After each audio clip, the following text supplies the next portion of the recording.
I want to follow up on that issue. In a recent appearance before my newspaper's editorial board, Senator, you discussed the importance of your Intelligence Committee work, and you said specifically to Mr. Brown, and I quote, "You haven't been to these intelligence hearings because most of them were closed," unquote. Yet the accusation has been made since then that you've missed about half those hearings.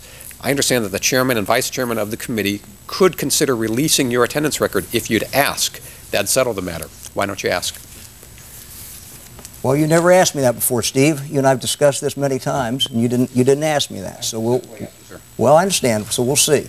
The point is that my work on the Intelligence Committee is not only going to the hearings that are public, it's going to private meetings, which are very important. The point is that Mike DeWine missed half of the hearings in the Intelligence Committee, and that even when he was there, he never asked the tough questions about weapons of mass destruction. 130 of us in the House knew enough to question those issues of weapons of mass destruction and voted against this war in Iraq. He never demanded of the president the answers. He's never really held people accountable in the intelligence community and in the administration. That's why he's voted 96% of the time. He brags about voting 96% of the time with George Bush and never holding them accountable. 400 Americans have died in Iraq since the National Intelligence estimates. The report showed that Iraq is making us less safe in the war on terror.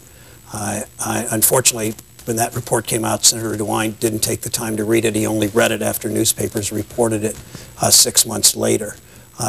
It's clear that this war on terror is not only, the war in Iraq is not only making us less safe, it's caused us to lose our focus on the real war on terror around the world. The Taliban's gotten stronger in Afghanistan. We see what's happened in North Korea.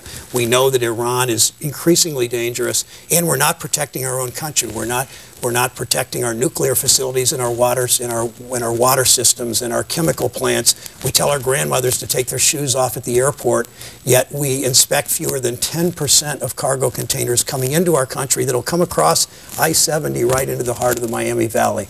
It's important that we focus our efforts in the war on terror to protect our country.